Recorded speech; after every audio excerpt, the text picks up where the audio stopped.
You are listening to the Hiking Radio Network, where we talk the walk with shows by hikers, about hikers, for everybody.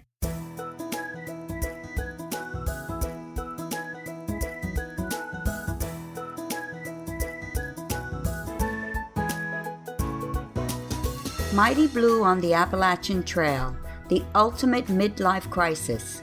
Join Steve and his guests every week as he staggers from Georgia to Maine.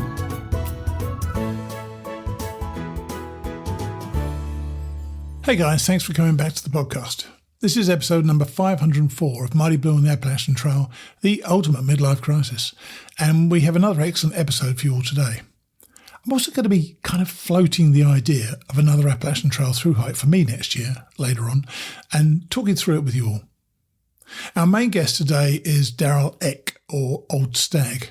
Darrell waited until his retirement from teaching to fulfill his Appalachian Trail dream in 2022.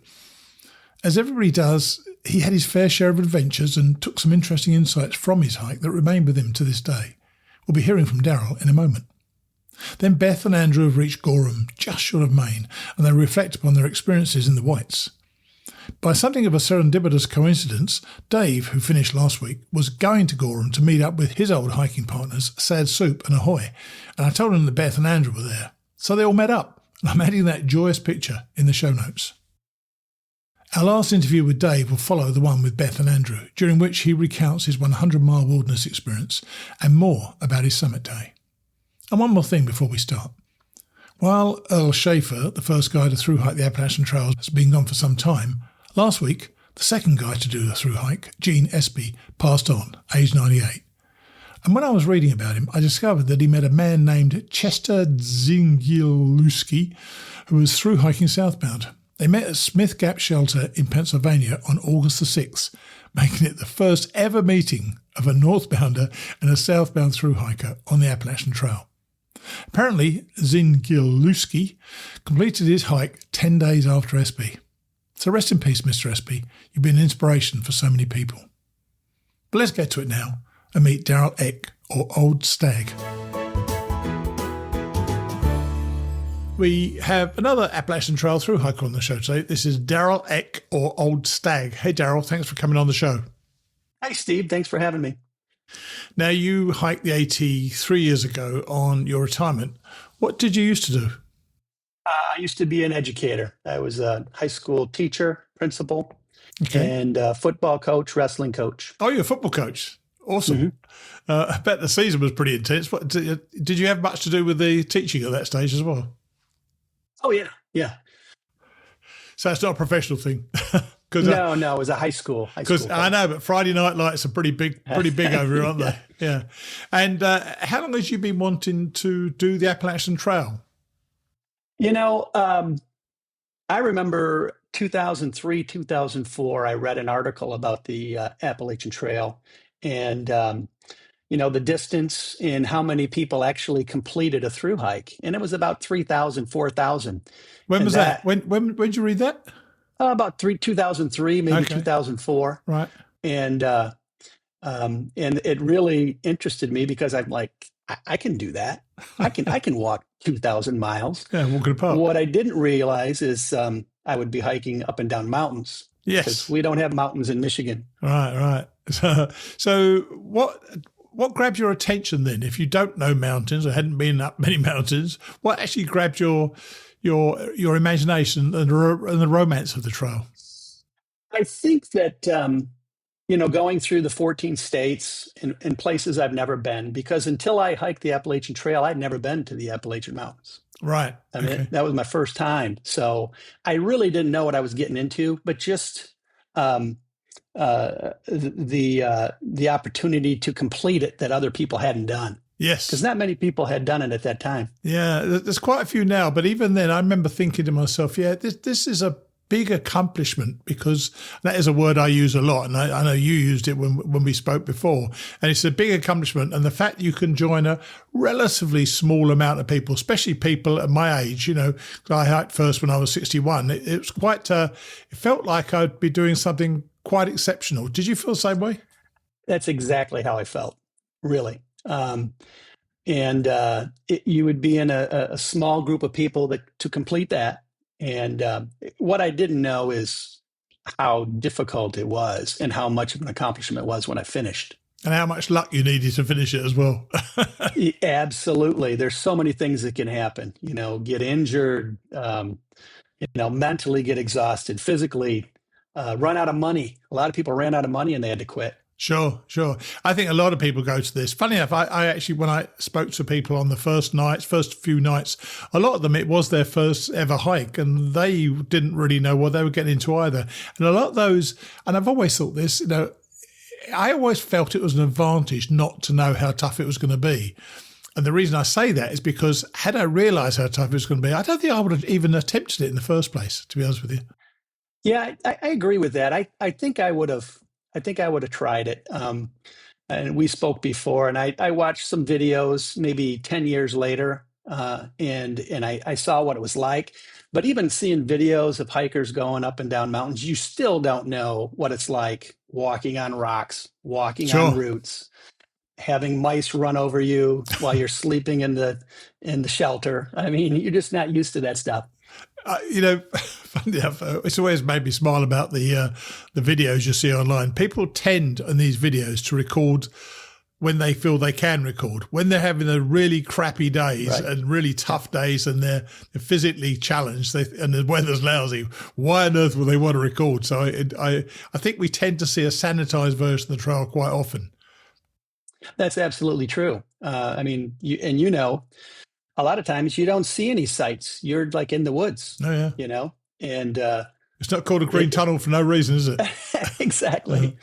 And you put an AT map up in the classroom behind your desk. Did you engage with your kids over this, or did they ask you about it? I mean, what was the dynamic? What were they saw this strange bloke putting this map up there. Did you tell them this was your ambition? Absolutely. As a teacher, you want people to aspire to do whatever they want to do. And one of my goals was to hike the Appalachian Trail. And I bought this map. I had it behind my desk. Some people didn't know about it. Some people did.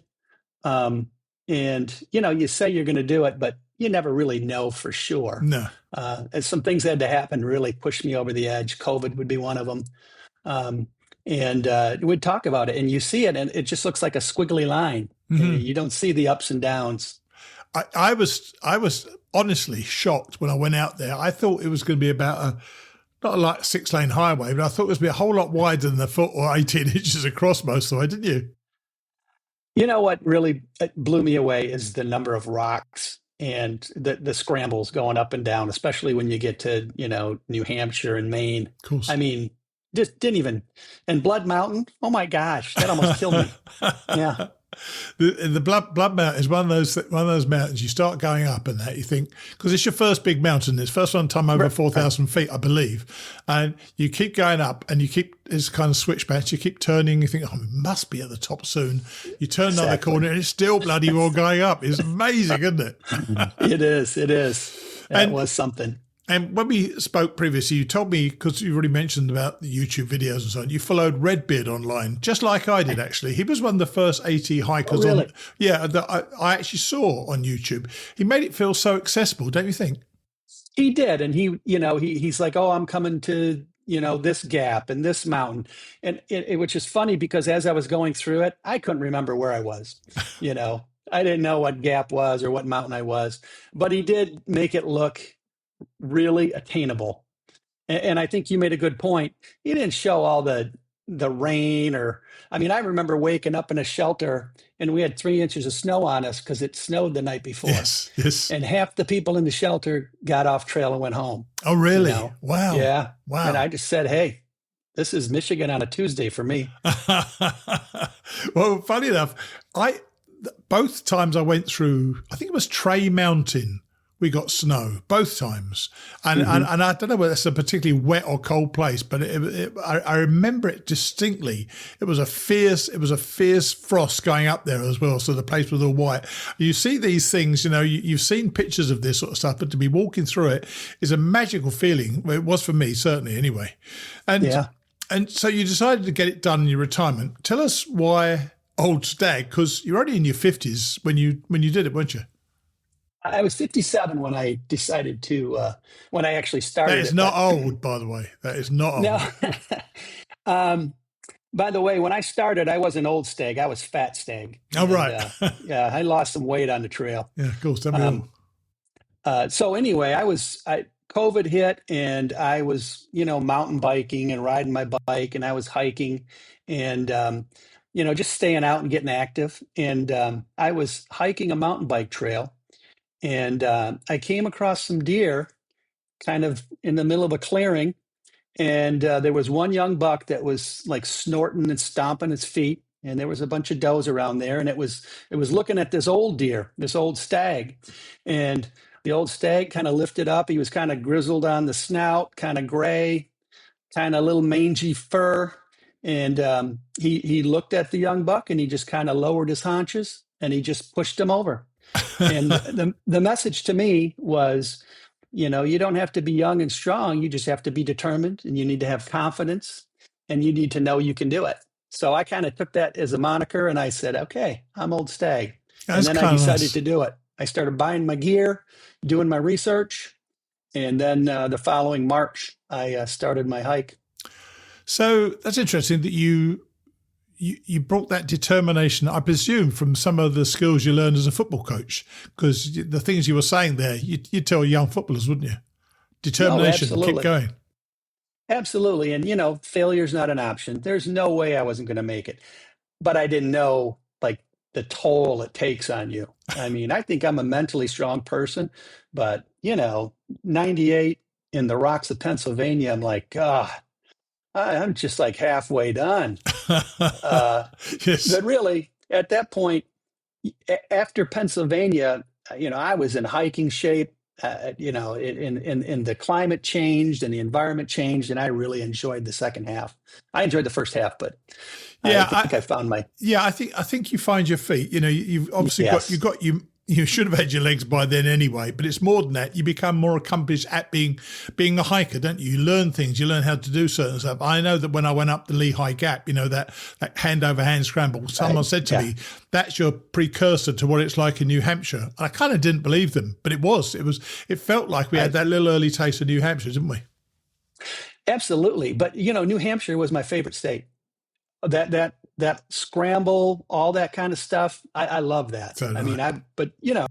I was in shape. I tell you what I liked about it: letting yourself down, holding onto the roots of a tree behind you. I mean, it sounds horrendous to me right now, but I can remember it, just letting myself down on rocks, literally holding onto a root, hoping it wouldn't break so I could get to the rock below. I mean, it was quite something. So was it Redbeard or some of the later YouTubers who helped you in your gear choices? Because things obviously changed from when you and I were watching Redbeard, didn't it? Yeah, And it became yeah, much lighter. yeah. It became so. My gear changed a little bit. When I made my list and I looked at a lot of people that were talking about equipment, but they're probably getting sponsored for it as well. Well, yeah, yeah. And originally I had a big Agnes and I had some different things picked out, but at the end I switched to a Z Pack uh, duplex, and then I Okay. ended up switching back to a big Agnes. I just kind of like the room inside, the compartments. Yeah, it didn't go well for me at the Why? beginning. What happened with because I went in 19. It was the most popular tent, no question. The Z Pack. So, Yeah. what didn't you like about it? Well, so my first day hiking, I mean, I was geeked, and I went like 15 and a half miles and I was tired. And, I got to camp late. Schoolboy error, by the And way. Schoolboy error for a school teacher. yeah. And, there were a lot of people there and I set up camp in the dark and I was kind of on a hill and it rained. It was the hardest rain we had and everything got wet. Um, and I set up the tent. I don't think it just was one of those things. And I've had another time that was really wet like that, and everything got wet, and I had to stop and dry it off. And I talked to another guy, maybe 300 miles in. He said, "Yeah, I got this big Agnes," and I'm like, "That's what I wanted." And I looked at his, and so I went out and bought one. I got rid of it. This Sent is it not, home. this is not the cheapest thing to do, is it? Especially when you change your mind on a $600 No, piece of gear, is it? exactly. Well, I still have it. So anyone out there who wants to buy a duplex, I have one There for you go. $6.95 for you. And that isn't $6.95. No, no, no, no. So you told your kids at school that you wanted to do it, but what did your fellow teachers and your family think when you told them? Because, this show is called The Ultimate Midlife Crisis, even though I'm now beyond the midlife crisis. But, what did they all think about it? Did they think you were going through a bit of a phase or what? Or was this the sort of thing you would do? I'm a pretty determined guy, and people knew that's what I wanted to do because the map had been on my wall for 15 years, Yeah. behind my desk. So people knew it, and kids knew it, but you never really know for sure, I suppose. But I didn't post or tell anyone outside of my family that I was going until I was like over 100 miles in, just in case. I want to talk about that. In fact, the question was going to be, these days there are so many announcement videos on YouTube, but every time I see one, I kind of wince a bit because I know that quite a few of those announcements don't get much further than Neil Gap, so that's not a great idea. And your solution was not to tell anyone. When was it? So I don't know how many. That was probably 5 or 7 days in, maybe. March 18th or 17th or something. But, I wasn't doing it for anyone else, and I wasn't doing it to make videos or, have a, following on Facebook or Instagram or things like that. Although when I started posting, I had a lot of people message me and a lot of people like, what is this place? It's funny because I probably had 3 or 4 people who thought I was on the North Country Trail, which goes through Michigan. That's right, yeah. It's like, no, it's not the same. So what was there then a renewed interest in what you were doing? Oh, yeah, absolutely. Yeah. A lot of people, when they found out, would follow along. There's a certain amount of there's two ways to look at that. There's a bit of a joy and a bit of pride, I guess, that people are interested in what you're doing. At the same time, it felt to me, because I was doing a blog and suddenly I started getting more and more people read my blog and write to me as well. I felt a responsibility to those people. Did you feel you took on a little bit of an extra burden of responsibility? Absolutely, because I would get. I mean, when you're hiking, you don't always get service, and then I would check, my Facebook, 4 or 5 days later, and I'd have a bunch of messages. Hey, you going to post anything? Where are you? Yeah. How you doing? Yeah. And I actually had 2 of my former students meet me on the trail. That is so cool. I mean, that's in Grand Rapids, Michigan area. So one met me in Massachusetts and took me to a hotel, took me out to dinner and put me up and then brought me back to the trail. And another one actually climbed Mount Katahdin with me. Wow. Yeah. And he didn't tell me. Straight from halfway up, I found out. Couch to Katahdin. Yeah. And halfway up, I found out he was scared of heights. Oh, my God. So I'm like, dude, you should have told me that before. But that makes you feel good. I know what that halfway up is. That's when you first get above tree line and you got that wall in front of you. Yes, that's Nightmare. And so I presume by the fact that you then post on Facebook, you're out there, you were comfortable. It must have been going okay. Did you find those early days quite, you obviously, as you said, you did too much first day, but did you got into the sort of rhythm of the hike by then? Yeah, I mean, I knew after I got to 100 miles in, I got to North Carolina that I was going to go a long way. All right. I mean, I felt really confident, and I think when I got to the Smokies, got through the Smokies, I mean, I was feeling good. My feet, everything was good. I mean, lost all my toenails. So did I. So did I. Yeah, every one of them. Sucks, doesn't it? Yeah. It hurt going down. But otherwise, I was healthy. A lot of people would get shin splints or their knees would hurt. And I didn't have any of those problems. I mean, I hurt. My back hurt and whatever. But, I met a guy at Boots Off Hostel. And he, you always go into these places and you ask him, well, what's it like coming up? And this guy was a veteran. He had hiked before.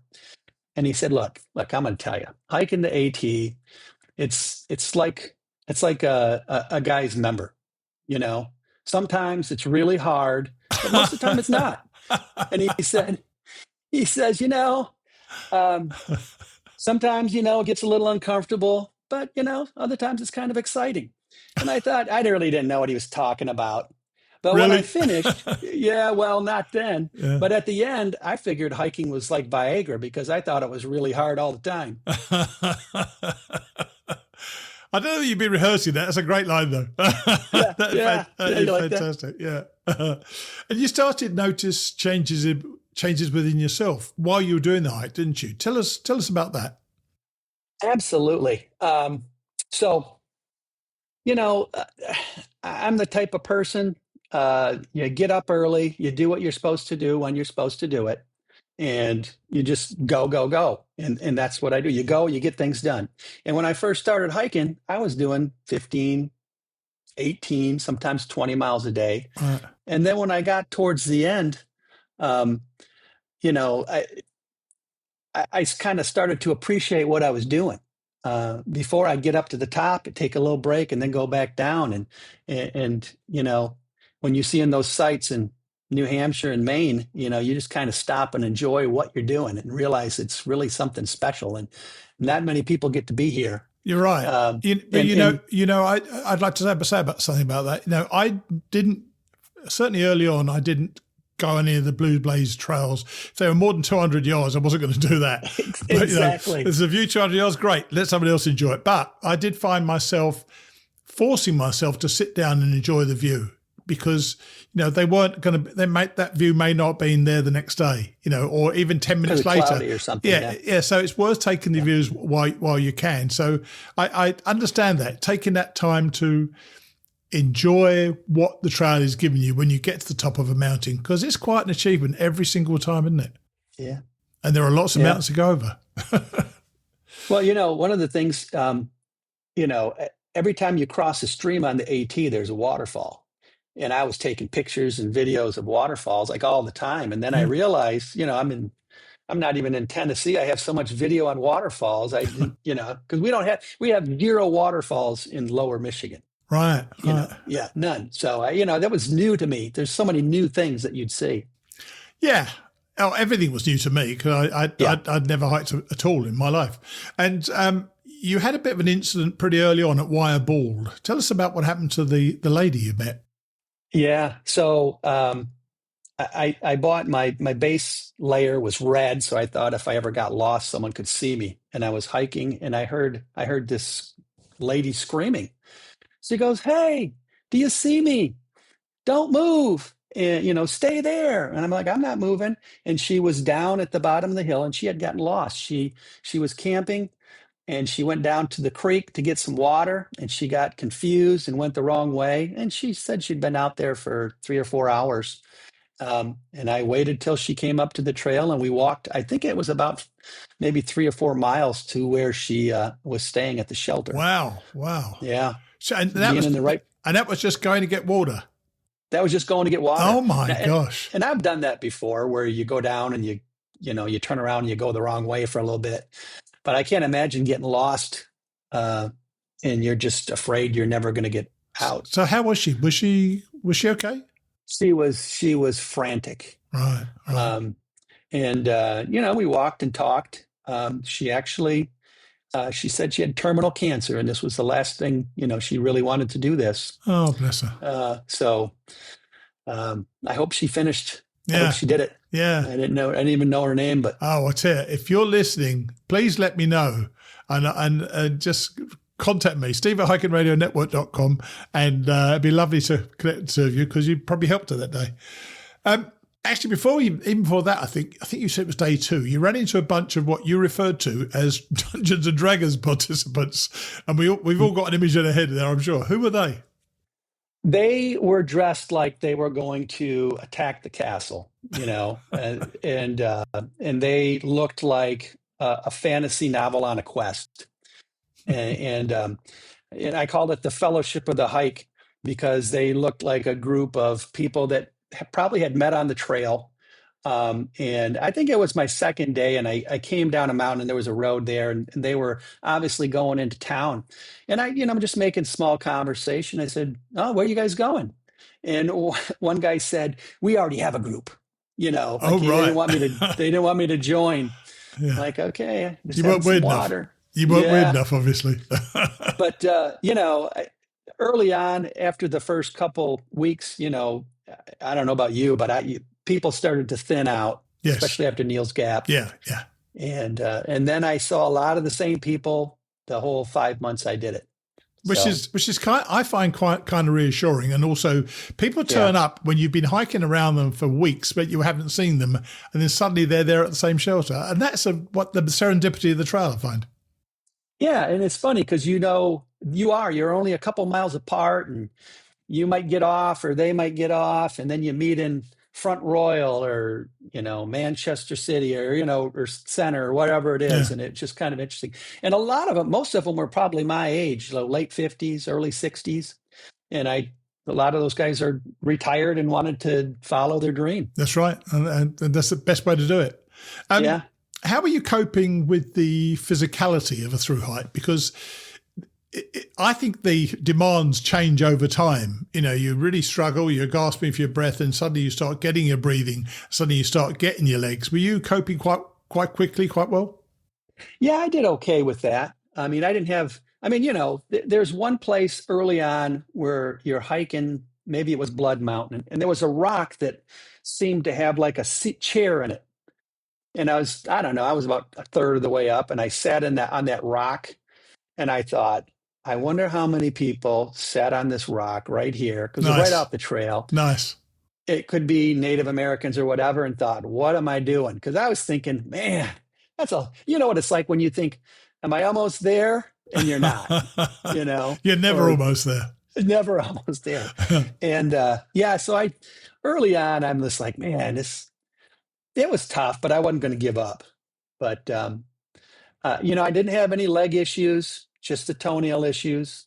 Yeah. Um, Did you fall I much? went through. Did you fall much? Because people know that I fell over 40 times each of my through hikes, and that's properly falling, not just slipping and just touching your hands to the ground. That's falling. I think Moosalak, going down Moosalak, I fell and landed on my back, but I landed on my backpack and I pulled my head and hands up like a turtle, so it didn't hurt. Sure. But one of my hiking partners, he fell a lot, and his knees and arms were always scratched. I was always bleeding somewhere. Yes, bleeding somewhere. The only thing I hit my head on a tree once, and that was the worst thing that happened to me. Oh yeah, and you know exactly how high the tree was from the ground, don't you? Yeah. So the tree was 5 feet 9 inches and a half from the ground, and I know because I'm 5'10", and it split my head open. I mean, there was blood everywhere. Oh God. And the next shelter, there was some people that came in, and they're like, "What happened to you?" I said, "I hit my head on that tree," and they're like, "Oh, I saw the blood on the ground. I thought someone shot a deer." And one guy worked on the trail, and he said it has to be 8 feet above the trail. Well, someone didn't cut it high enough. There you go. Don't know. There you go. Yeah. You did meet a couple of guys who may have overindulged somewhere near the pre-shelter. I understand. What happened to them? Was it Captain Crunch and Gnarly? Captain Crunch and Gnarly. I was walking up. It was the priest, and they were coming down. And one of them asked me, how far is the shelter? I said, "Oh, it's a couple hours back." I said, "But it's a beautiful shelter. It's the most beautiful shelter I've ever seen on the trail so far." And then the other one said, "Uh-oh, I think we did it again." And they're like, "Okay, which way's north?" And I pointed the way they were coming.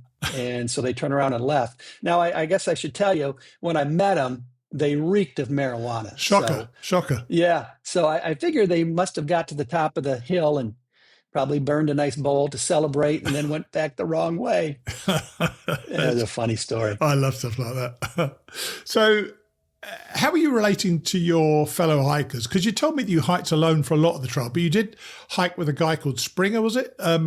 Yeah. For about the last 1,000 miles. So you hike by yourself for a while and you hike with a person. How would you contrast hiking alone and hiking with somebody else? So, hiking alone at the beginning, these people make trampolines, but they fall away. So I guess, I go a little faster. I get up a little earlier. I mean, I don't sit around the camp and, boil water and eat breakfast. I get up and I go. So Do that's you not just, have breakfast at all? I just eat a Cliff Bar and then, or something. And then when I have my early break, maybe 9, Right. I'll have some oats. So I cold soak oats or something like that.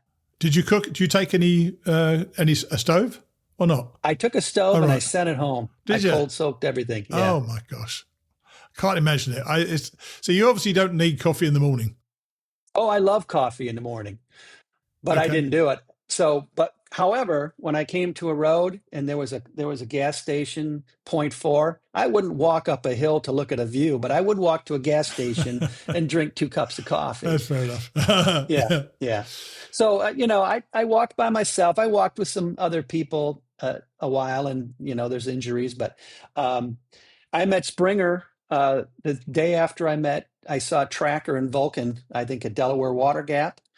And, the birds are singing. I'm getting up at 5:30 and he's getting up and he says, "You want to walk together?" I said, "Sure." Now he's from Wisconsin and I'm from Michigan. They're Right. kind of the same place on opposite sides of Lake Michigan. Yeah. We had the same kind of Midwestern accents, the same colloquialism. We say, Appalachian instead of Appalachian. Yeah. So all that kind of stuff kind of went together. Nice. And it was good. I tell you, that made the last 1,000 miles enjoyable, and the other guys we saw along the way too. It was fun. And when we spoke earlier, you started on March the 8th, but you weren't hitting the hostels. But then you ended up loving them. What happened? Did you go to one and suddenly realize what you'd been missing out? I think so. What I would do early on, like hotels are cheap in the South, so much cheaper than in the North. So you could go to a hotel and get $50 a night. So what I do, I'd hit a hotel and then I would just like lay in my bed all day Yes. on my feet and then stay the next night and then go. So Right, I did that right. like the first maybe month, but then these hostels and the food, I mean, I rate my hostels based on the food they had there. I mean, some of them were just absolutely amazing. Yeah. And then I loved just talking with people that had gone as far as me along the way. And I enjoyed the hostels a lot, meeting people from all over the world. It was really something I enjoyed. And you mentioned that your favourite state is New Hampshire, and for many of us, the favourite states are New Hampshire and Maine. And for me, it was because I'd walked far enough to be pretty accomplished in my hiking, though the difficulty was ramped up, obviously. And I just felt totally at ease in coping with it. How about you? Was it because it was a bigger challenge, or you got better views? Well, the views were better. I mean, there were nice views in Virginia, and there were some nice views in New York and different places. But New Hampshire was by far. I mean, it was like all day long. And you're right, you're in shape. I mean, hiking up those hills, it was easy. It wasn't easy, but it was easier than it would have been if that's where I started. Yes. Totally. We've had this discussion many a time. You're ready for it. After 1,700 miles, you go into or 1,750, I think, you get into New Hampshire. You've got 1,700 miles on your legs, so you're ready for those mountains, aren't you? Well, absolutely. Like Pinkham Notch to Gorham. You're going through the Wildcats. I mean, I did that in one day, and I stopped at some of the huts and had some free food. I mean, it's like there's no way I could do that now. I mean, it's 22 miles, and that's 5 big hills. And you sound like you've had a good hike to this stage. You've seen all the views and stuff, but then your Katahdin day wasn't so great, was it, weather-wise? So But didn't you have the chance to do it, to wait a day because you said the weather's going to be better? Well, so we when we got there, we decided to. It was a nice day, and we decided to kind of chill at the camp, and there's that little restaurant there and the little bar. We went there. And enjoyed it. And then it got rainy the next day, and it was supposed to be rainy the next couple days. Oh, right. At that point, 5 months, man, I'm ready to get up and get down. Yeah.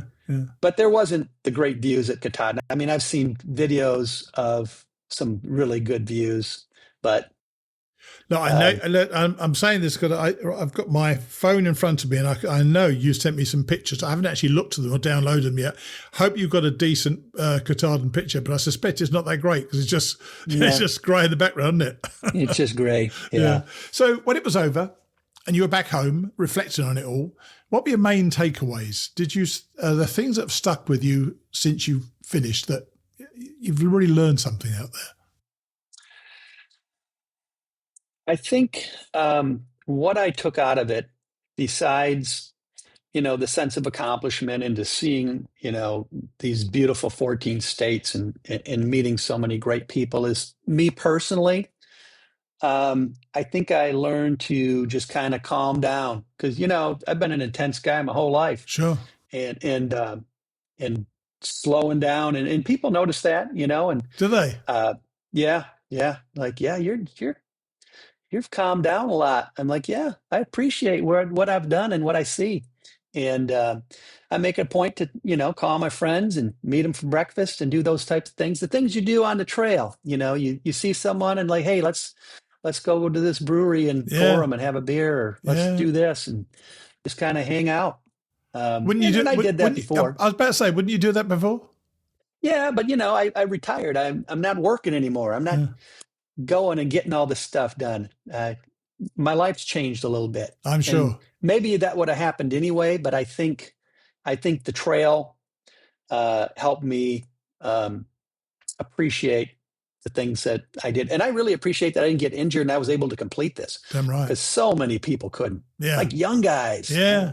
Well, I always say this, young guys particularly, they risk so much, don't they? The way which some of them really run down the trail and things like that. And I understand you've not actually hiked since you did Katahdin. Is that right? Or I haven't hiked. I've walked around here and did some trails, but I never hiked. I never backpacked before I did it, and I haven't backpacked since. Will you go again, do you think? Anywhere? Oh, yeah, I think so. When I finished, someone asked me, "You going to thru hike again?" I'm like, "Hell no." But when you reflect, you don't remember the 80-mile-an-hour winds on Mount Washington, or walking in the rain, your feet are wet for 3 days, or some of those things. You remember all the good things. Yeah, you remember how you felt. You remember what that feeling was like, getting to the top of a mountain and knowing that you've done it, even though you were struggling halfway up, and you just get there. And I always say to someone, look behind you. There's never been a mountain you couldn't get over. You've been over all those mountains behind you, so you'll get up this one as well. Well, look, Darrell, I really appreciate you coming on and sharing your story with us. You're one of a bunch of people who retire and do this, and I think it's such a great way to retire. And I think everybody should put this on their bucket list when they retire, to go out and get it done. But thanks for coming on and sharing your story with us. Thank you for giving me the opportunity, and I really appreciate you doing the Hiking Radio Network. That's cool. Great. Appreciate that. All right, take it easy, okay? All righty. Cheers.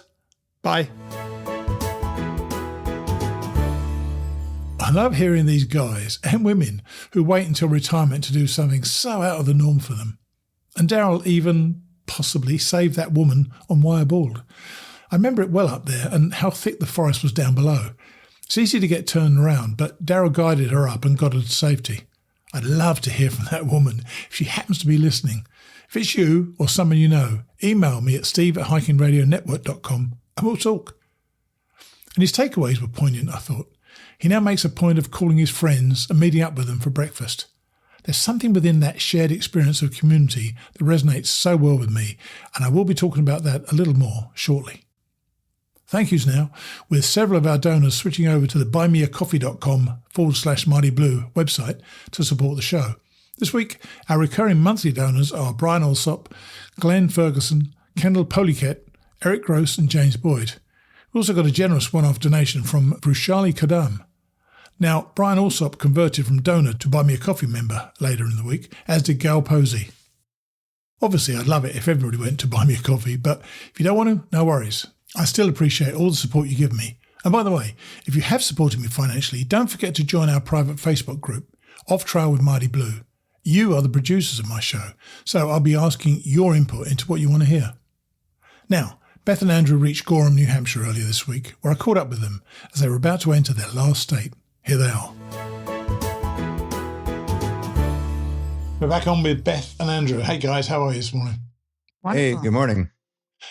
Morning. And you were about to hit Franconia Ridge the morning after we last recorded. And that morning, even though you didn't have service, Beth, you used your Garmin to tell me that Franconia Ridge is gorgeous. Must have made quite the impression. Tell us about it. Go ahead. Okay.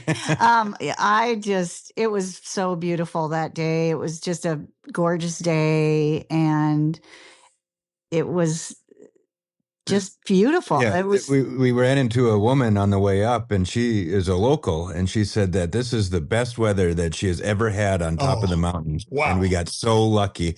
And she's like, I can't believe that I've never seen the weather like this. You can see for 100 miles, and there's no wind and no clouds, no nothing. It was beautiful.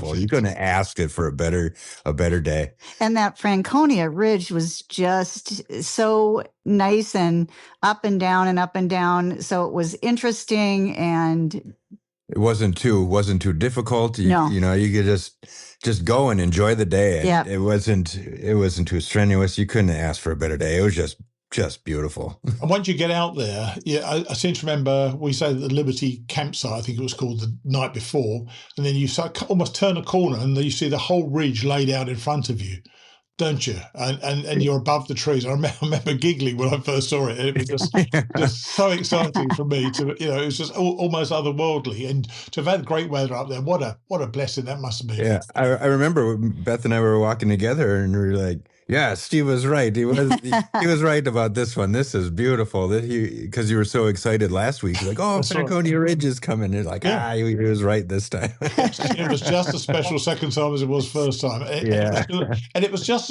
as big of a shock to me as it was the first time as well. So I'm glad you had that experience. By the way, I resent the implication that I'm not right most times. Well, none of us have carried that chair this entire time. That's true. Now, I went past Lafayette when I did it, and I camped at a stealth site on the other side. But you went to a nearby shelter. Is that, from memory, there was a shelter? You had to go downhill to it, though, didn't you, or off the path? Or did the trail go past it for you? gosh, was that Ethan Pond? I think it was the Garfield shelter. Oh, Garfield Shelter. Yeah, it was a little bit off the trail, but it wasn't a lot off the trail. That was the first one where I think we paid for that thru-hiking pass. Oh, right. Well, what is that then? I mean, I don't know. I've not experienced that place at all. So is it a regular shelter or what is it? So it was a regular shelter, but it has a caretaker, and you paid $10, Right. and then from then on you could pay $5 at their campsites where they had a caretaker. Oh. So it was nice, and we stayed in the shelter, and there were a lot of people there. There was like 20 people there. Yeah. Oh, blimey. And you said it was cold. You said it was a cold night as well, so that doesn't help, does it? Yeah, it was cold. And from Garfield Shelter, you say that you had a tricky descent. Did you have to go back up to Lafayette to continue? I think that was right after the shelter. It was on the main trail, and it was just a really steep downhill and big boulders. I was on my butt half the time, I think, trying to get down. Wow. Yeah. It's not easy. I remember that descent was pretty tricky for me as well. And I've often thought some of the sort of less tall people, Andrew's fine and I'm fine, but you must be struggling with some of these things. I like that instead of short, less tall. That's good. That's good, Steve. You are less tall. There we are. And you stopped in at Zealand Falls Hut for a bit of grub. What do you think of these huts? Because you referred to them as interesting in a later text. They've got their place, don't they? But my feeling has been that they tend to see through hikers as, I don't know, a bit of an inconvenience from time to time. I didn't ever get that feeling from them. They were always kind when we stopped in and had something. The first hut that Zealand hut had great, like blueberry chocolate chip cake, and Nice. It was delicious. Nice. And then soup. And I didn't ever get that feeling from them. They always seemed gracious to me, but But it certainly changed the second time for me. It was definitely a lot better. But the first time, I felt like it was embarrassing almost to go into them. You know, perhaps I got a bad year for it in 2014, but it definitely had improved in 2019. I'm glad it's continued to improve as well. But of course, you also can pay for one. I know you pay for one later. But you said that Andrew and Lookback. By the way, who is Lookback? I'm sure you've mentioned him before. Is he somebody in part of your family now? We've been hiking with him for maybe about a month now, and Right. he's from Ohio. Beth, so let me back up just a little bit. All the way back in trail days, this guy told me about the most beautiful blue blaze in the whole AT, and he pointed it out all the way back in, when was that? April, May? Right, yeah. And so and he said it's the Bond Spur Trail, but it adds 2 miles to your day. So I've been thinking about it all the way since trail days, if I wanted to do it or not. And where does it take you, Andrew? Where does it take you? Where does it take you? Is it just a loop or away from the trail? You get up to the top of. You just kind of, it's a side trail, and it brings you out to this like bald, like a bald maybe. I'm not exactly sure, but it brings you out so you can see all the way from Little Haystack Mountain all the way to where we were, and then it circles all the way around to what you're going to see. So instead of being on the trail and looking back, it takes you off the mountain just a little bit to a little side mountain, so you can see everything that you just walked over. Wow. It was cool. It was really cool. And so me and Lookback decided to go do it, and Beth left early in the morning since she didn't want to add 2 miles to her. I did not. I did not. Good decision, Bob. Always a good decision, that. And actually, Andrew, didn't you have your first fall on the trail on the Bond Spur? Well, it wasn't on that. It wasn't on that trail. It was about a half a mile from the campsite. So maybe I was tired, but it was me and a group of other hikers, and there was just a root that had a little knob sticking out, and it just enough to catch the end of my shoe. And it was the most controlled, slowest fall ever. and the rules of fall ball, I call it fall ball, is if you're down in football, American football, right, then you're down in fall ball. So my foot got caught. I slowly fell forward, caught myself with my hands, but my knee just, for a fraction of a second, touched the ground. And so it counts as a fall. So. In fact, somebody that was with him, Mule, said, he didn't fall. And I said, well, it counted because he touched the ground. They said, you fell in slow motion. I've never seen such a slow fall. Oh, no. And in fact, you must have been a bit shaken up because you went the wrong way again the following morning, apparently. What on earth? I don't know. It's hard to tell which direction you're going. So I only went the wrong direction for 0.4, and then I ran into this guy, Lectro from London, right, and he catches up to me. And he says, I hope I'm not going the wrong way. And I looked at him and I said, I hope you are. But in fact, it was you. So that's the second time you've done that. Impressive. Yeah, so it was only 0.4 the wrong way. And the Bond Trail, I would recommend anyone. Did you get some good pictures from there as well? I did. I'm pretty sure. Yeah, I did. Nice. I can send you some. Yeah, send me one. It'd be great. I'd like to put that in notes, actually. And that night, you paid to stay at the Mizpah hut. How different was it to be a paying guest? I mean, you've heard what I thought about the huts when I came before, but they do tend to look after you as a paying guest, don't they? Yeah, we got there early, and so it was quite a few of the hikers that we knew that were kind of sitting around. And I had made the reservation when we were at, Hikers Welcome, I think, because I was looking at how many miles we could do and everything. And I thought it would be kind of fun to stay in one of the huts just to see what that experience is like. Yeah. And it was really the only hut that I could get reservations for. So everything else was kind of booked. We stayed there and had a great meal. It was fun talking to section hikers that were there. There was only probably 15 people or so that were staying there. All right. And the meal was good. And But it's still bunks, isn't it? I mean, it's bunks and as you say, and composting toilets as well, which is a wonderful thing to have. But and it's not cheap, is it either? I can't remember I don't even know what it is these days. But when I went, I think it was 150 last time. I think. Yeah, something like that. Yeah. Yeah, it's not cheap.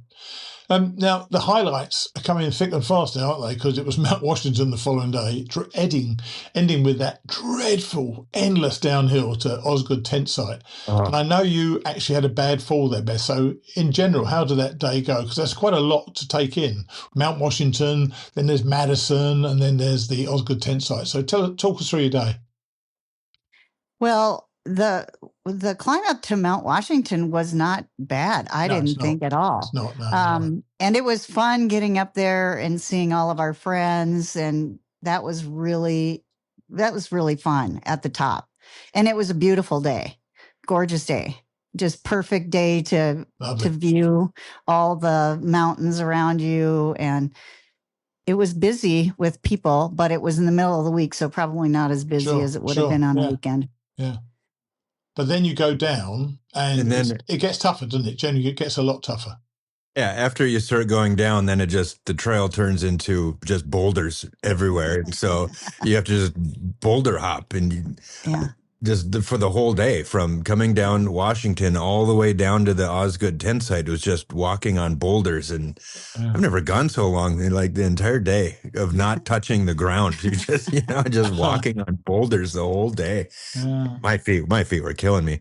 And then you get to the end, and there's that final up of the last mountain up. It was just Madison, Is it Madison? I love that's my favorite mountain on the whole trail. I absolutely love Madison, and it's like what a mountain should look like. It's like pointed at the top, isn't it? Yeah, but it's just a mountain of boulders. Yeah, it's awesome. So you're looking up, you're like, oh my God, that's forever. And then you get to the top, and then you look down, and it's just 2.5 miles of down of boulder hopping. And that was fun. I'm not going to say it wasn't entertaining, but you got to keep your wits about you. And you have kind of, once you decide that you're going to step down, you kind of just have to commit to it and just go with it. So where was the fall then, Beth, and how bad was it? So actually the fall was before Madison Hut. All right. Okay. So like, I don't even know how it happened, because all of a sudden I just like face planted on the ground. I don't know if I tripped over a root or I don't know how it even happened. It was just so fast. And I was kind of shaken up after that. I bet you were. And so then, because like I hit my face and I scratched up, I don't know. Anyway, nothing broken. But it kind of freaked me out. And then I got freaked out, the rest of the trail kind of. But we made it. Yeah. I mean, you make it in the end, and you got the tenting platforms as well, which, did you use the freestanding kit to set a tent up? Yes. Yeah, excellent. And I was the only one with the tent on that platform, and everybody else cowboy camped. Oh, I've never done that. It's never appealed to me at all. I think that was our first time on the trail. Oh, right. There was like all three of us, like, oh, this is the first time we've cowboy camped. Oh, cool. Very cool. And is it still quite warm at night then? It was since we were at lower elevation. It wasn't so right, bad. Cool, yeah. And when we were up at the top. Oh, I'm sorry. Go ahead. No, you go. Sorry. I was just going to say, when we were up at Garfield, that's when it was kind of cold because we were way up at the top. Yes, that's right. Yeah. And the following day you split up again. Andrew and Lookback did the Wildcats, but you took an alternate, Beth. Were you still shaken from the fall or what? Kind of. And I had already planned that I was maybe going to skip the Wildcats. It just freaked me out, and my legs were tired, and I just thought, you know what, this is official. I'm still official, and if I can skip this and just have a good day, I will do that. So I had a great day that day. I didn't know there was an alternate. So where does it take you then? Well, the alternate was because a bridge was out.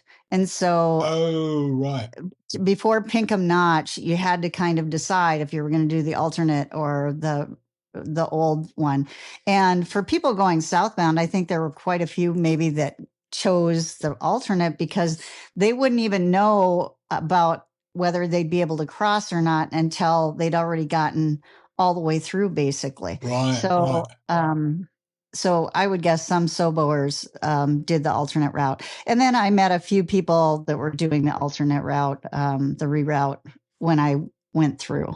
But it was great. And I stopped at Carter Hut, and the woman made me a quesadilla there. Nice. It was great.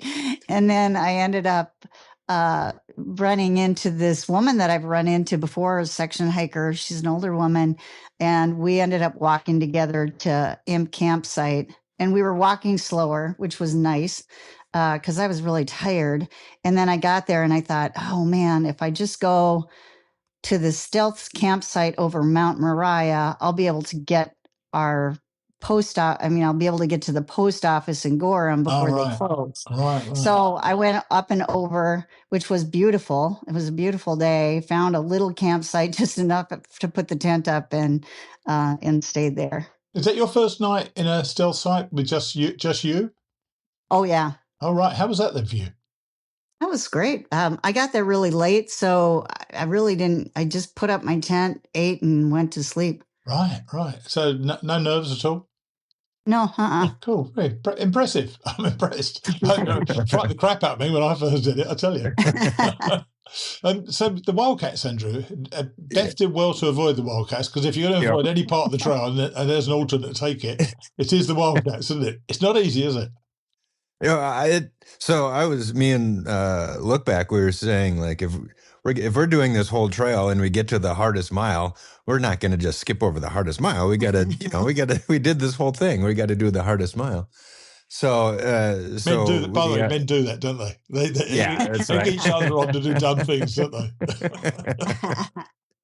they? So we made it to Pinkham Notch Visitor Center and ate some food and refueled and rested, and then we got started. And right as you cross that road from the visitor center, it just starts going straight up. Just like, I hope Beth's day is a little bit better than this one.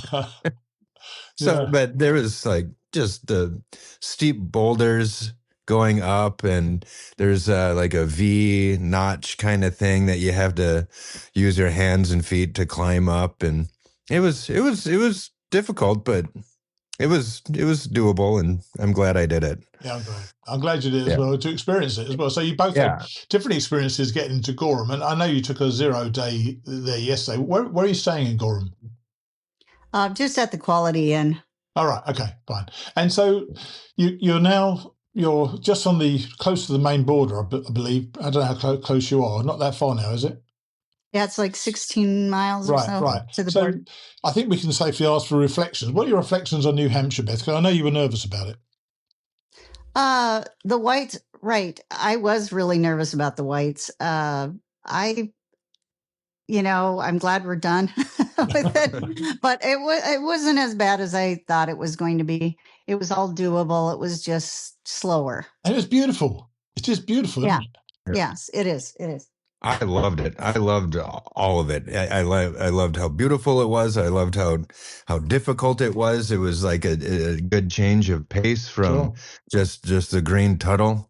I felt like American Ninja Warrior jumping from boulder to boulder.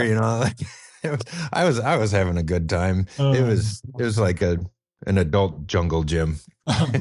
Nothing wrong with that. So what's happened to Look Back? Is he still with you then, or is he struggling? So after we made it to Carter Notch Hut, he must have strained something in his leg going over the Wildcats. So that next day, he and I were going to make it to Route 2 and come into Gorham. Right. But his right leg was just, some muscle in there was just giving him terrible problems. He couldn't bend his knee. He couldn't put any weight on it. So I stayed with him all day, and we just slowly made our way from over those big boulders and mountains, and finally made it to Gorham about 11 and a half hours later. So we took a 0 yesterday, and we decided that he's gonna take another 0 today. So we're gonna take another 0 and wait for him, and then we'll all get started together tomorrow. Cool. Cool. Well, look, That- great. that's what Tramley is for. Indeed it is. Quite right, sir. And also, there's nothing like having an extra zero when you didn't plan it as well. That's pretty cool. Yeah, right. All right, guys. Well, look, lovely to catch up with you. Sounds like you've done New Hampshire and you're just about to get into your last state. So I'm excited for you as things develop, and we'll catch up again next week, okay? Sounds great. Thanks, Steve. Cheers. All right. Bye. Bye. That must have been a great evening for the two of them, and Dave. In fact, for all of them. As I've told you before, you need other thru-hikers to talk with, because your friends and family will not understand what you've been through. And the outlet of another person or persons who has seen and done what you have is a wonderful connection. I'm looking forward to hearing from them next week as they hit Maine, because early Maine is spectacular in a way that, for me, was quite unexpected. Now, before we get on to today's final conversation with me, for now at least, I wanted to run something past you all. For some time now, I've been thinking about a hike to do next year. I wasn't sure if a really long hike was basically within my capabilities, and I frankly didn't want to spend that much time away from home. So my first thought was to go again on the southwest coast path in England to sort of complete another double alongside my 2 Caminos and my 2 AT thru hikes. Then, almost as a throwaway line, I mentioned a couple of weeks ago that if I were ever to go again on the Appalachian Trail, I'd probably do it the way that Beth and Andrew have done this year, kind of mixing the trail with friends and family and allowing themselves the luxury of pretty regular slack packing to get it done. And it's the community of hikers and hiking people that really appeals to me. Anyway, after I mentioned this, a couple of regular listeners, and now good friends, have encouraged me to really think about the AT, offering to support me along the way. I've spoken with Dana about it, and she supports me doing this if that's what I want to do.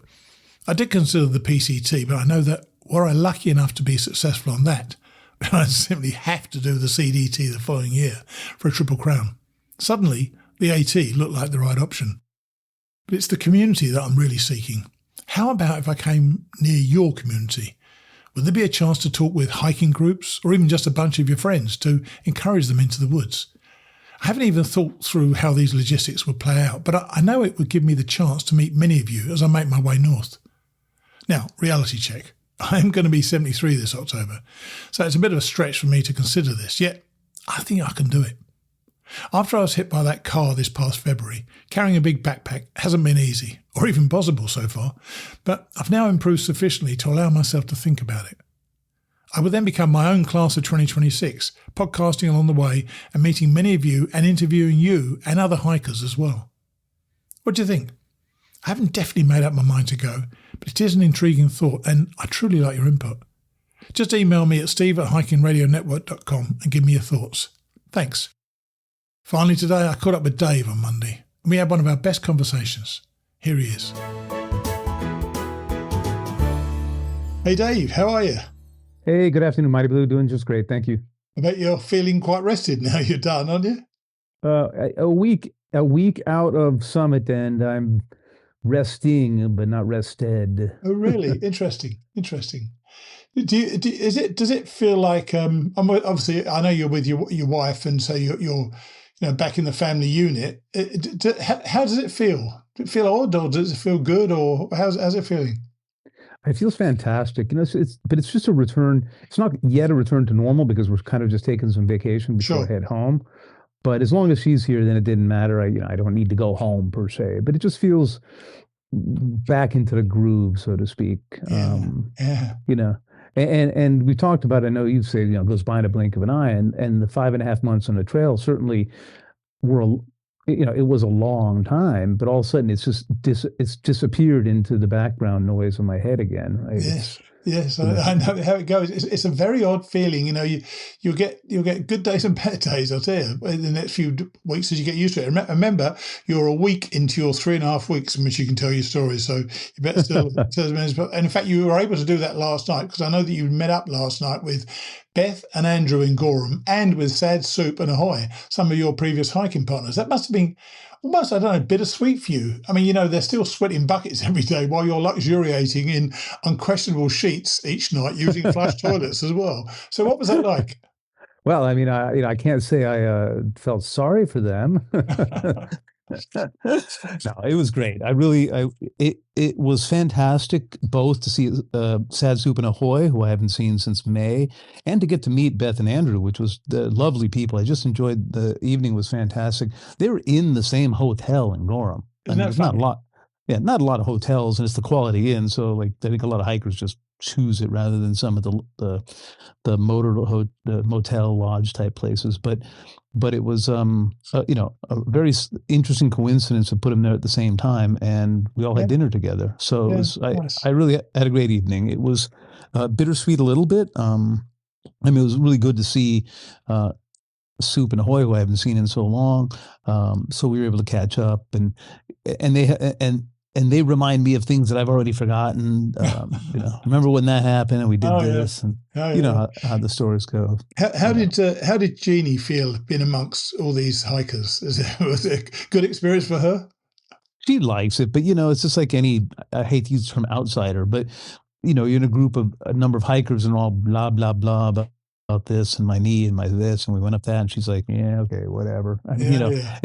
She enjoys hearing the stories, but recognizes that it becomes this kind of crosstalk between people who've gone through the same thing, and she'll listen and she'll participate, but she recognizes that it's not her experience. Yeah. The smile will stop in, as I say, in about 2.5 weeks. So enjoy it. Yeah, exactly. But let's go back a week and to Monson and the start of the 100-mile wilderness. Poet from Shores gave you a bit of a pep talk, I understand, as your team left. Yeah, Poet earns his name, right? He's a wonderful, eloquent sort of speaker, and did give us all a reminder as we headed into the 100-mile that this is kind of the pinnacle of the experience, where you're going to find perhaps some of the strongest emotions you've felt as you see the end of the trail arriving, and to do what we all kind of say we should do is absorb it, enjoy it, and experience it. And so he was very poignant in his remarks, and we appreciated it. And lovely for all you guys to be still together. And Waterslide's wife was with you as well. Was she intending to do the rest of it, or what happened to her? Well, Waterslide's wife, who had the trail named Compass, had started the trail with Waterslide and Waterslide's sister, right. And they went partway up and then got off trail, and so Compass's plan was to join us at Shaw's and go through the 100-mile and summit Katahdin. But she had the misfortune of starting the trail right when we started another heat wave in the 100-mile. I mean, we were in the 90s in the 100-mile for the first couple of days. And wow. And I think we, as hikers who've been on the trail from day one, underestimated our own capacity, shall we say, our own strength, or how long we've been on the trail. So we didn't kind of think twice about it. We're doing 14, 15, 16 miles, whatever we're doing, without recognizing that's going to be more difficult on somebody coming in, fresh, from home, and with the heat that we experienced. So she did get off the trail after the second day, right. Found a way out. It wasn't a big deal. Found a way out. Okay. Went back to Shaw's and spent some time in Shaw's, and eventually bounced forward and was part of the met up with my wife in Millinocket, and they came forward to pick us up when we summited. Nice. Yeah. And you mentioned the heat, and from my memory, water wasn't an issue in the wilderness. Was it okay for you guys with all this heat you've had? It was okay. It wasn't probably as available as it might have been in other years. They are experiencing somewhat of a drought, I understand, up here. Been a limited amount of rainfall, which honestly, as a thru hiker, I'm okay with, but certainly yes. I recognize that it does make it more difficult for local ecosystems and the like. Absolutely. With less water. Yeah. In fact, my wife mentioned something about it, and I laughed. I said, "Hey, I'll take having to scramble around looking a little harder for water without having it fall on my head." Yeah, all right too. And you kind of got your first view of Katahdin pretty early on, didn't you? Was that at the top of one of the mountains, I presume? Yeah, it's one of those earliest views you get to come to the top of the mountain. I can't remember which one. And you look across the valleys, but it was fairly clear-ish day, but at that distance, it was enough haze that you couldn't see Katahdin. It was kind of shrouded in the haze of the distance, and so we didn't see it on that day. And I know that Father Tom always rests and goes to church on a Sunday. How did he plan to make things work? Because I see he still summited with the team, didn't he? That's correct. So we summited on a Tuesday. Right. So I'm trying to. So Father Tom actually, given his need to move forward beyond Katahdin, we're summiting going up the Hunt Trail, coming down the A-Ball Trail. If for him to continue north, needed to pass through and go on the Knife's Edge and then continue on. Yeah. And so what he did a couple of days before we got to A-Ball Bridge, he sped up. He got one day ahead of us on purpose. Wow. And then he managed to arrive, go to Millinocket. He went to church on Sunday, did some resupply because he had to resupply looking farther forward than we did. Of course, yeah. And prepared, and he needed a replacement headlamp or something like that. So he rejoined us at A-Ball Bridge on Monday morning, I believe it was. So, so it worked out perfectly, but it forced him to have to do a couple of 20-mile days when we were doing shorter days. You know what? That's quite a tribute to all of you, because he liked the idea of being with the team that we're all going up together. So they made the effort to fit in his schedule to make sure he fit in with your schedule as well. So good for him for doing that. No, absolutely. And the next day was your food drop at Joe Mary Road, and it all worked out, I presume, because they do that pretty well, don't they? Was that from Poet? Yes, that was from Shaw's and Poet. It worked out perfectly. The Joe Mary Road crossing became our benchmark as we scheduled the days out as to being there. They have a 10 a.m. drop off, and so we knew we wanted to be there before 10 a.m. Sure. So we planned the days prior. We did this 100-mile in 7 days. You could do it in 6, but there was no real reason to push it. I've heard it done in 69 hours. Yeah. Why anybody would want to do that, I've no idea. But great. I don't either, exactly. And so as we when we were at Shaw's, we were planning the 100-mile. We put the Joe Mary Road crossing at the beginning of day 5. So it was, I resupplied for 8 days, but we only needed 7. But I knew I'd need some carry forward food once we got to A-Ball campground and summiting. So it was fine, and it was easier to shop in basically two clusters of 4 days. But we planned it for the morning of day 5. And it was about 3.5 miles from where we had camped the night before. Perfect. Yeah. So we created the timing and the distance to coincide with needing to be, and we were there like at 8:30, and they arrived at like 9:30, so it wasn't too bad. And I think that's the day that gives you this amazing view of Katahdin across Lake Pemmendumcook. Was that where it was that you had that great view across the I believe so. Like you said, you can say the name. I'm not going to repeat it. It's Pemmendumcook, something like that. Yeah. Exactly. But it gets very real once you see that. It's still about 40 trail miles away, isn't it? Yeah, I believe it was 37 trail miles, I think is what I actually marked it in my notes. But I think point to point it was probably like 15 or 20 if you look like straight across. Yeah, but you're not going that way. You're not going that distance. Unfortunately. Yeah. But the point is, you do get this fantastic view, like you mentioned, and it feels so much closer also because it's that point to point distance, right? You can get really, really good pictures of it. And you ended that day at one of my favourite spots in the wilderness. It's just from my experience of it, was at Lake Nemonkanta. We stayed in a beautiful little clearing just off the beach. Is that still accessible? I think it's the exact same spot we stayed at. Great place. I was thinking of your big team. You need a lot of space for the tents, but there's tons of space in there, isn't there? Exactly. There was a small bit of like a gravel road, and it was just to the left as it reaches the beach, and there's some campsites like designated campsites where people actually reserve them. But it was a nice clearing, and it worked out. Not the greatest sand beach, like you're going to go into the water. It was a very rocky beach, but it was a beautiful spot. Did you swim? Did you go in? Not in that lake, no. Have you been in many lakes? I'm trying to think if you have been in. A couple of them, yeah. I can't remember how many total, right. but not that one. We arrived mid to late afternoon, and we got some trail magic, call it, right shortly after we got there, so it diverted our attention anyway. Trail magic, it was beers, wasn't it? Yeah, the beers. Nothing Yeah. wrong with that. And you had a quiet day the following day, but you wrote, "I'm happy to be closing the journey down. It's been lots of fun and hardship. It's been mostly what I expected, sometimes more, sometimes less." Can you expand upon that a bit? What were you expecting, and what has it lived up to, and in what way has it lived down, as it were?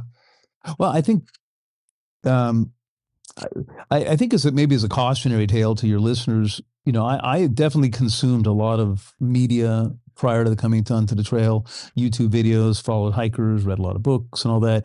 And you create as much visual imagery and sense of place ahead of time, right? Yeah. And nothing ever is consistent with your own visual and mental creations. Even what you see on YouTube gives you such a narrow field of view that it doesn't really create the picture consistent with the reality.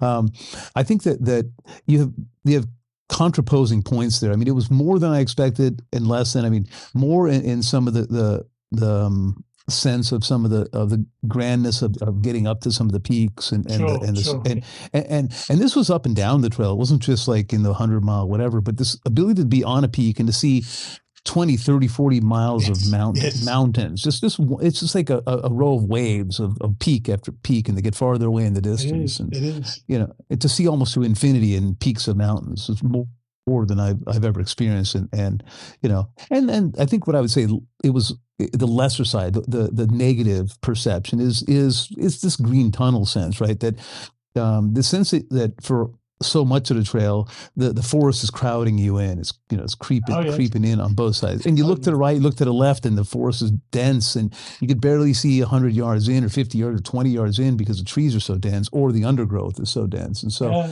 to me, that lessens the experience. Coming from the West Coast and spending a lot of time I understand in the Western mountains and things like that. And so I think the two balance each other out somewhat. Then you reach the end of the wilderness. You turn right along, I think they call it, is it the Golden Road, I think it's called? And you see Katahdin across the bridge. Yeah. I got goosebumps just thinking about that myself. That must have felt pretty good, because you've really got it in your face, haven't you? You know where you're going the next day, don't you, or day after?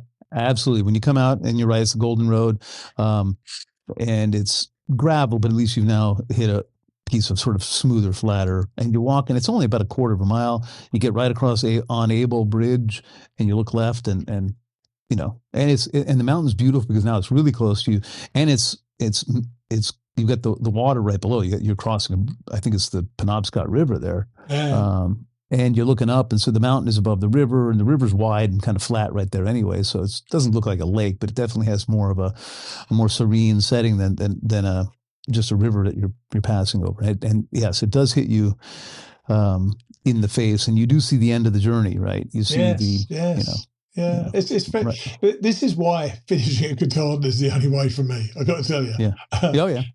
And no more tenting, because you've got a 6-person cabin. Where on earth was that, by the way, Dave? At the Able Bridge campground. Didn't know that. The one that's with the store, right? So right across the bridge to the left is the store, and just below it, towards the water, there's a bunch of these small 6-person cabins that you can rent. And so rather than continue on to the right, we have the Forest Service campground. We managed to get one of those cabins. It was raining that afternoon and evening, so it was a nice break to get. So a 6-person cabin for 6 guys who've just come through the 100-mile wilderness. That must have been pretty ripe at night.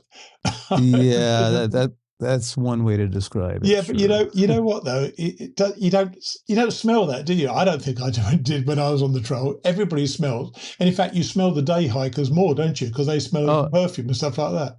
Oh yeah, you always smell the day hikers. They walk by and leave this cloud behind them of fresh scent. Yeah. And that easy walk to Baxter the following day was and that's kind of a bit of it's a transition, and nothing much happens that day. What was the atmosphere like in your little group? Were you all getting kind of excited about the hike, about the climb the next day?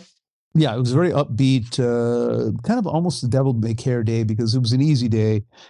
A very small amount of climb, so there was no physicality to it. And we actually one thing I'd say, that we did that maybe we shouldn't have done is we rushed it also. We're like, this is easy. So we're moving at 3 miles an hour, right? Sure, Rather than taking that last kind of day in, we pushed through as fast as we could and made good time. Which also, as a cautionary tale, nothing happened, but you're getting that close to the finish, and then you got a okay-ish, fairly easy part of trail, and you're rushing it, and you stand the chance of hurting yourself, which nobody did. But oh my God, imagine, terrible. I don't even want to think about that. So you got a Baxter, and it says here you walked on 2.5 miles after you registered to Abel campground. I don't actually know where that is. I don't think I've done that either time. So why did you go that much further? Well, you don't know where it is because it's so far away that nobody knows where it is. Oh, right. Okay. I'm glad I didn't know where it was then. Exactly. Okay, so if you recall, the process to get campsites when you get to Katahdin Stream Campground is the date you have to sign up the day before at first 12. Well, there's 7 of us. There's 7 of us, right? So, by the way, we had 6-person cabin with 6 people, then which worked out perfect because then Father Tom wasn't there. Then Father Tom showed up the next morning, and we were 7 again, right? Yeah. And so what happened is when we were at Shaw's, Obi-Wan and Fission went over to the Appalachian Trail, one of their headquarter buildings, and talked to the ATC over there, and they acknowledged that we would certainly have difficulty getting campsites, and they suggested and found the Abel campground and found 2 shelters. So they're available to the public. They're 4-person shelters, which honestly, for future reference, if anybody's considering them, they're at best 2.5-person shelters. But they're not wide enough to put 4 people in. They were cozy. They look cozy. So it was 3 of us, and then in ours, Ferrari actually tented just outside the face of the campground. So it's about 2.5 miles away. So we were able to secure and not worry about getting up early and trying to get tent sites because we didn't want to compete. We also didn't want to compete with the other thru-hikers. We're trying to get there, and there's a cluster of 7 of us. Sure. Eat up every last tent site. And so when we got to Katahdin Stream, we checked in with the ranger station there, and then yes, it was a 2.5 mile walk. What was your number then, Dave? What were you registered at? What number? It registered at 299, but I realized, which is slightly higher than my number at Harper's Ferry, but I realized that they're registering all what they call long distance hikers summiting. So that doesn't just that's not the number of straight through Novos who started in Georgia or started at Harper's Ferry. It's because they check the box, SOBO, NOBO. Oh, right. Okay. IAT, which is the International Appalachian Trail, flip-flop. So I don't know, I know what that number is, but I don't know that it correlates. That's every permit they've issued to go up for long distance hikers. So I was 299. Yeah, and you're saying your note that you fell asleep around 7:30, but you're awake on and off all night, which of course most people are. But you were finally awake at 3:30. You're going for a 5 a.m. start. So you then had to do the 2.5 miles from the back to the trailhead, or what? What actually happened there? Well, yes. So the answer is yes. So we were in the Abel campground, which actually is at the foot of the Abel Trail. Right. So when people do a loop from Hunt, if they come down Abel, they come right through this campsite, and then they're 2.5 miles from Katahdin Stream. Somewhere the evening before, I think Fission was talking. He said literally was talking to somebody near the privy about, and they were asking about our through hike and all that, and convinced them to give us a ride at 5 o'clock in the morning. Oh, awesome! Yeah, exactly. What a result! Exactly. So we get up and we're ready to go, and sure enough, this truck comes out, and fantastic. Now it was 41 degrees, and we were all in the back of this pickup truck riding along for 2.5 miles. It was fresh. It was fresh. Yes, it was quite, but it worked out much better than starting your hike up with a 2.5 mile road walk. So it was fine. And we heard about the climb last week, but touching the sign is a really special moment. What was it like for you? Because you sent me a live photo. I don't know if you knew it was a live one, because you see the actual moment as you lean forward and touch the sign. How did it feel when you just touched it? It was a moment of relief, not as emotional. I expected to be more emotional, and I wasn't, which is surprising because I tend to get emotional, things like that. I was just kind of, you breathe out, sigh of relief, but I think it's a sigh of relief for. And I'll elaborate because I think it's for one that people wouldn't expect. The relief for me was more like I've been internalizing a great deal of worry for the last, I don't know, month of not finishing. And I don't mean, of hurting, getting hurt, breaking something, falling, something like that. And as difficult as the whites were and other parts of the trail, Mahuzik and all that kind of stuff, to get through all of that. And then Waterslide had showed us a picture of a hiker he had hiked with early in the trail who had gotten ahead of him and injured herself in the 85 miles out from Katahdin. Yeah. A picture of this ankle is swollen really big. And so I think it turned out that the sense of relief was that I made it, and I made it intact. And it's it shouldn't be that. It seems a little superficial almost, but it's sort of no, like, it doesn't. I entirely get it. I think that's probably what I feel as I felt when I've done it each time. The fact that you've made it, you're lucky to have made it, because a lot of people aren't that lucky. And that person who failed 85 miles out, how devastating for them. But there's that relief you've done it, and that feeling that this is something I've been aiming for. Made it. They can't take it away from me anymore. Yeah. Well, it is. It is a difficult proposition to undertake something like this, because we've talked about it, you and I, and you've talked about it with many of your guests. And it's, maybe it's an unrealistic expectation to start with that you're going to finish, right? Yes, but nobody starts thinking that they're not going to finish. That's not the goal. That's not the plan. You're not starting to say, okay, well, I'll do 200 miles and then I won't finish. Unless that's what you're, but if you're doing a through hike. And so it may be unrealistic, but we all come in with that expectation. We go, we're going to beat the odds. We're going to be the 1 in 5, right? I didn't think I was going to. I didn't. How could I dare hope that? It's ridiculous, to be honest with you. But you know what? You did it. I did it. And your friends did it, which is fantastic to be there with your friends. And I know that Jeannie was waiting for you back at the campground. You hadn't seen her for what? I don't know, 3 months? Must have been quite a moment for both of you. It was an excellent moment. We had come down the A-Ball Trail, and somewhere partway down when I knew that they were coming up from Millinocket, Jeannie and Waterslide's wife Compass, as was Obi-Wan's wife as well. So we knew there would be at least 3 of the wives down there. And as we started descending down, I had a target time. I knew about what time we'd get back to the A-Ball campground, and we were kind of, I won't say rushing, but like, okay, let's see if we can get there before they do, because we told them to try to get there by 1 o'clock, right? So we left the top at Baxter Peak at 10 a.m. almost exactly, and we gave ourselves 3 hours to get down. Wow. And it's a shorter trail going down A-Ball than going up Hunt. All right, okay. But then again, you still got to descend the same amount, so it may be shorter, but then you're going down faster. That's right. Yeah. That's not, doesn't make it any easier either. Then I got a message from her around 12:30 that they had arrived, so I knew that they'd gotten there ahead of us. Nice. It was very nice, and so we it was kind of funny because we came out of the trail right into where it enters into A-Ball campground, and our shelter was right next to.